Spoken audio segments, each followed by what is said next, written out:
All right, today I just wanted to take a little practical look at chord spellings. For those of you who don't look at it this way, and since I've got my digital fretboard working, I thought this might be a good opportunity to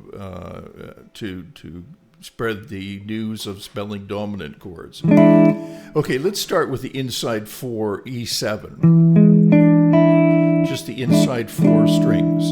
On the bottom I've got an E, and on the top I've also got an E. And the chord is spelled 1, 3, 7, and another root. Now a semitone away from that root is going to give us, well, let's start with the 9. So if I count up a Mixolydian mode, 1, 2, 3, 4, 5, 6, 7, 8, 9, right, I can take this chord, these notes here, that I had here, and I just add that 9. There it is. Now, if I want to flat that 9, I just lower it a semitone, right? So how about we play it like this?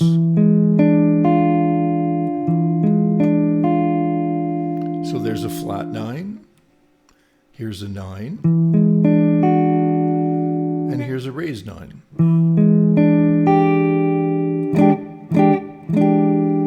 Each one of these chords we should look at as being a 5 chord, right? So this 5 chord would lead to 1. This 5 chord with the flat 9 would also lead to a 1. This 9 would also lead to a 1, and this raised 9 would also lead to a 1. All right, so that's a simple way of looking at 9ths, but that is just on the inside 4 strings. Let's take the top 4. So here is a G7, a little G7, right? And there's my root up on top, G7. So root is here, and a tone above the root would be the 9th.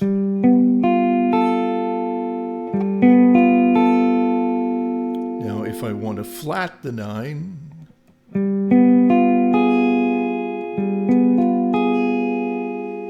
if I want to raise the 9,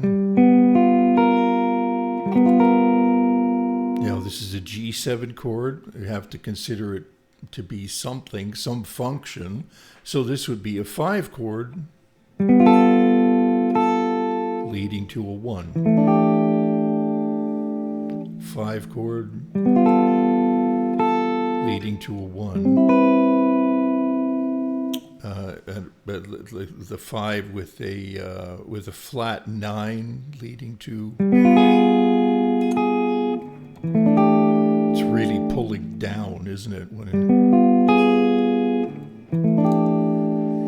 All right, or the raised.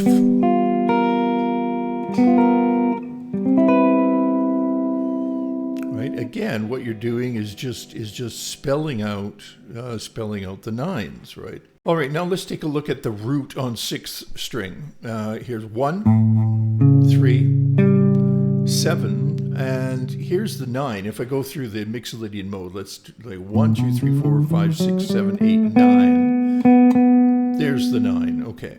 And a common voicing is to just leave out the 3. You could put in the 3, but it sounds pretty muddy down there. Right, there's the 9.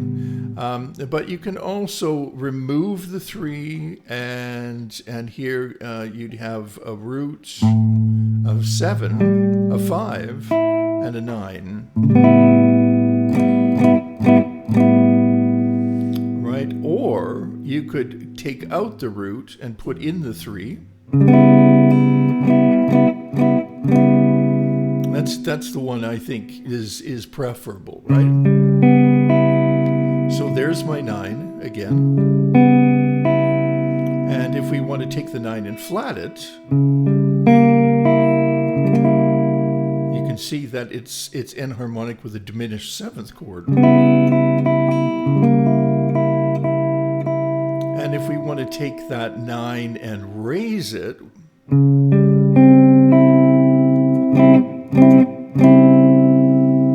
and now let's take each of those chords and resolve them to from a 5 to a 1, and that would put us in the key of D. So here, 5 chord with the 9 here, going to a 1. 5 chord with a flat 9 to the 1. A 5 chord with a raised 9.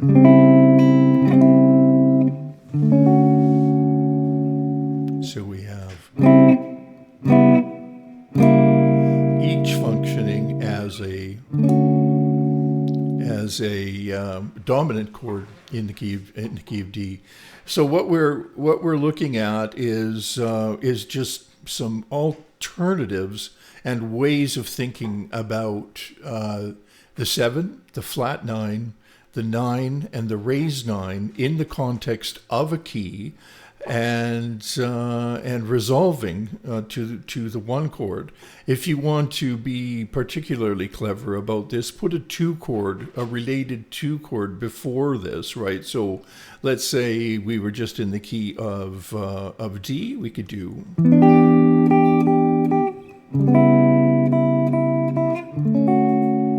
For instance, right?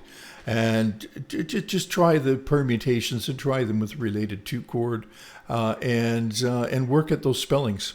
Thanks for stopping by. See you soon.